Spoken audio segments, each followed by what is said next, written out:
Hello everybody, and welcome to my next Let's Play I'm doing. It's gonna be, well, if you can't really tell from the title itself, which would soon hopefully show up eventually, anytime soon. I'm gonna be doing another game. I have to. I gotta do this one. You know, you do the second one, and you have to do the third one. It's imminent, and it must be done. Again, if you can't tell what the title from, you know, above the video, or wherever this video may be in the future, wherever you're watching it, as of right now, they're above the videos. It is Crash Bandicoot 3 Warped. As you can tell by that aggressively sounding warped part of it. If nobody really knows, this would be considered my second favorite of the Crash trilogy because the first one sucks, okay? I don't like the first one that much. Which, you know, a lot of people don't really understand why. It has nostalgia value, like, by a lot. The only problem is, the game itself, it can be hard. And, you know, I hate saying that like that, too, you know, and I hate saying, oh, because it's hard, I can't do it, or whatever. Yada yada yada. I'm tempted to skip all this so we can get right to the beginning, but I guess I won't have to worry. There's really no point in doing that, is there? Move some things around here. But, oh, I'm gonna move something real quick. It's gonna be kind of loud and edgy. Okay. But anyway, you know, if you're really interested in seeing what these cutscenes are about, just go play the game yourself or go watch them yourself, because I'm not gonna talk. What's out there doesn't really matter. This game was released around like 1990. It said, I don't remember. But this is a PlayStation 1 game still. And the funny thing about this game is it was being created around the same time Crash Team Racing was being created, because Crash Team Racing was supposed to be the third of the series, but then they decided, you know, we're just going to make this the third of the series, and then they made Crash Team Racing right after. Which probably does kind of explain a little bit why I don't like this game as much as 2, because there's not a lot of development that went into this game.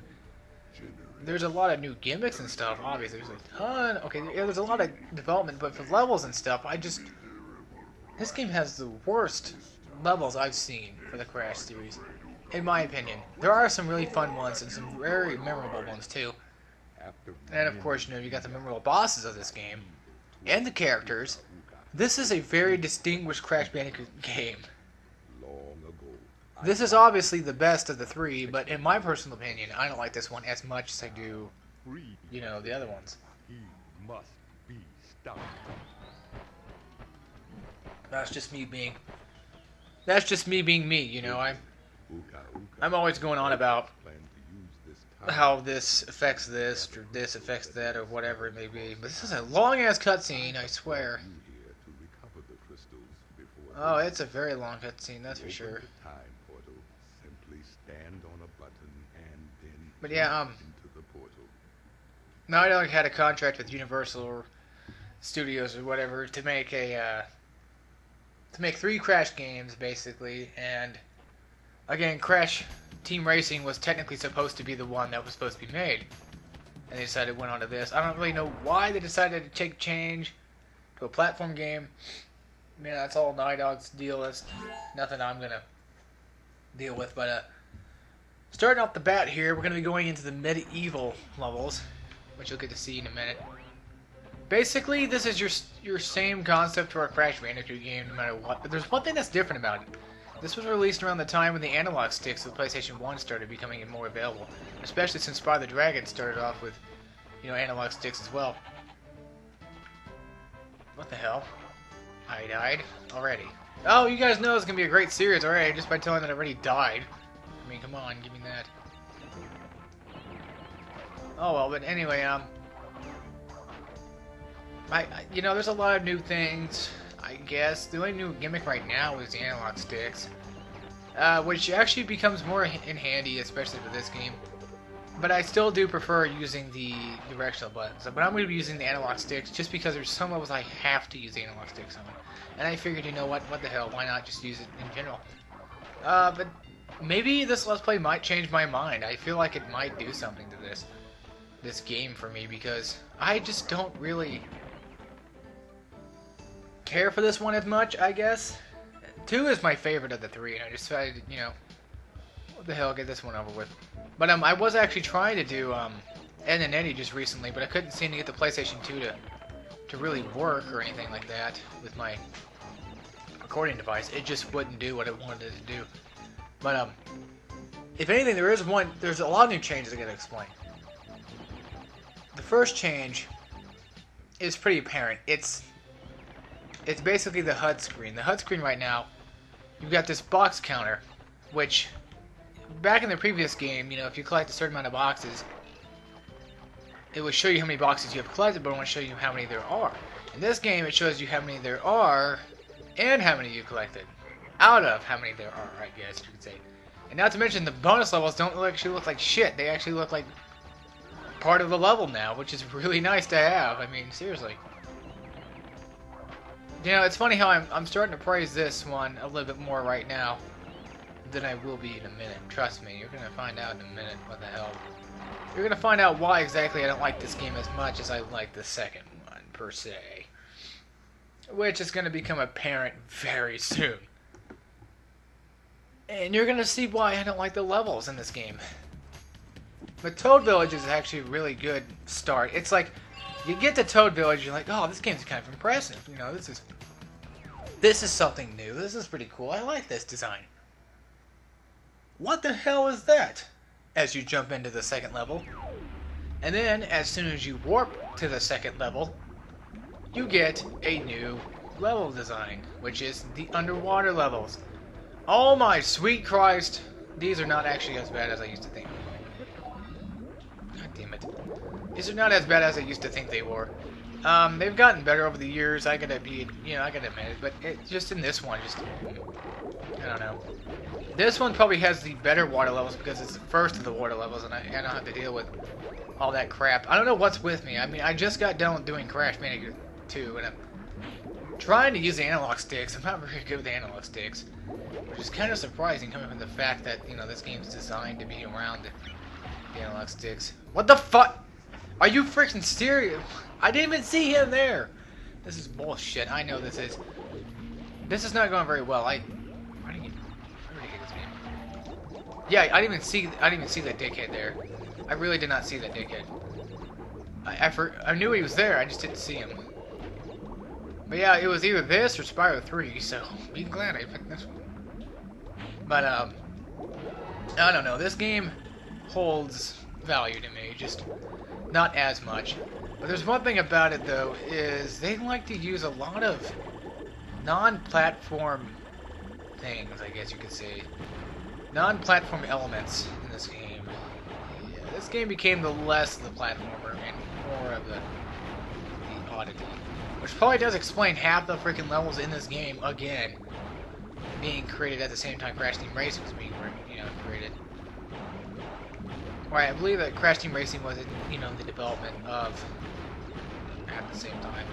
I believe so. But anyway, on this little scuba deal thing, this little vehicle we get, you want to make sure that you don't ever lose those, because there are times, like coral reefs and stuff like that, there are times where you actually have to blow that up, and the only way to do that is with, of course, a missile, and if you don't have a vehicle to do that with, well, you're pretty much screwed. But sorry if I sound kind of out of disarray right now. It's because, well, I don't know. I guess I'm not in the mood for Let's Plays right now, even though I want to do videos right now. I don't know exactly why I picked to do this one. I just must say to myself, like, what game do I want to do? What sounds interesting to do? Oh, and speaking of which, those crates that go by faster, that's a new kind of crate too. If you don't break it in time, you actually lose a crate, basically. It turns into a steel crate. Which I'm not going to ever want to happen, but that's probably going to end up happening sometime. Not really, I'm pretty quick with this game. I was telling myself, like, oh, what games do I want to do? Like, do I want to do Crash? It's like, I really want to do Crash 3, but should I do something else because people are going to get pissed off at me if I do Crash 3? And I said, you know what, screw that. I'm going to do freaking Crash Bandicoot 3 Warped because I freaking feel like it, okay?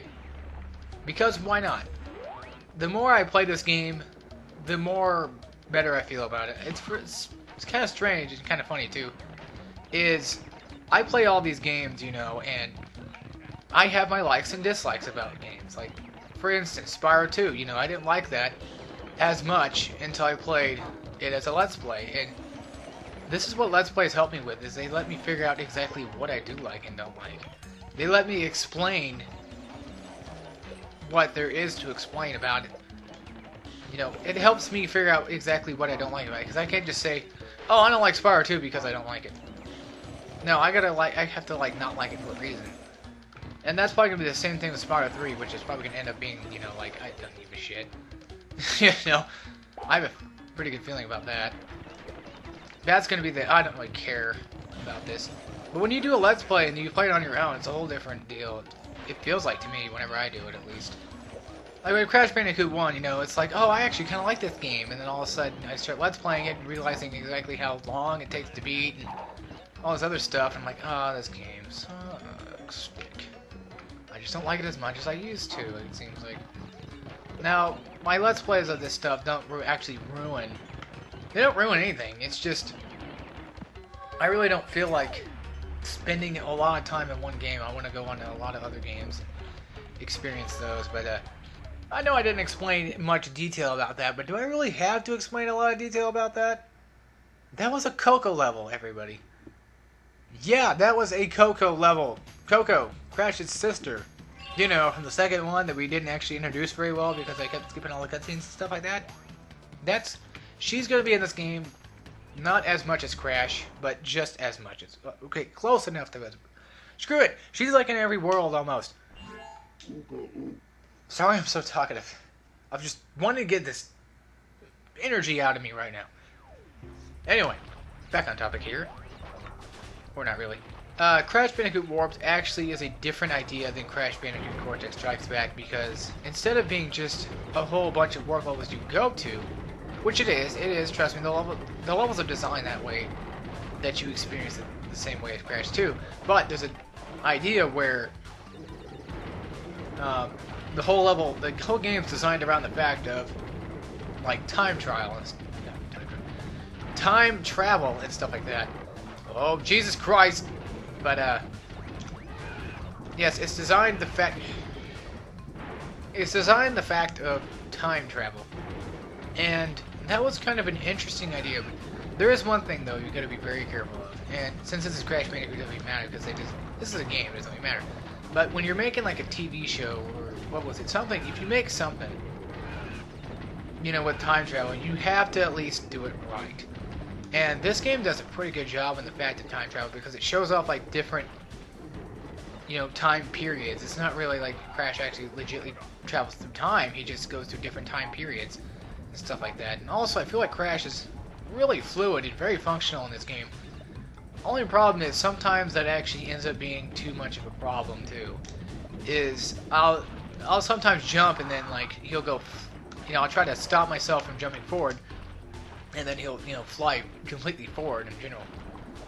But yes, this is one of those stupid ass, you gotta have the red gem to do it. You know, and stuff like that, so be careful of that grass crap too, that's kind of a bother to me. But the one thing I like with this level is the fact of the whole, like, tar. This weird black tarish looking water stuff that you run in, that we are running in, I guess you could say. I kind of like that. It's a pretty nice touch. But yeah, level design, there are a lot of levels in this game that look good, I have to admit. And no, Toad Village is not the last good-looking level either. There will be some levels which I'm going to enjoy. There's a level like in each world that I enjoy, but there are levels that I completely hate, which is pretty much almost 75% of them. But don't let me persuade you into thinking that this game's bad. This game is not bad at all. This is a very good Crash game. This is probably the definitive Crash game, if not the best. The one that's definitely not the definitive one would be Crash Bandicoot, the Wrath of Cortex, which, you know, a lot of people just... You see, I jump over that. It's like I'm trying to stop Crash from jumping over it, and he's not doing it. See, sometimes you feel like... I don't know. Like, he's always in a constant upward like a forward motion. You know, he's always moving forward and he's wanting to go, which is good. You know, keeping you at a steady pace. But sometimes I'm trying to, you know, take my time and break boxes like I was in Crash 2. But in this game, that don't seem to happen much here. I think we can probably get all the boxes though, so I made sure I went through that bonus level. And again, it's been a long time. Not really. I mean, I keep playing the first level and you know, quitting in the next minute. Because I always forget about this level. This level was really good. I like this one. I really like the dino levels. They're pretty fun.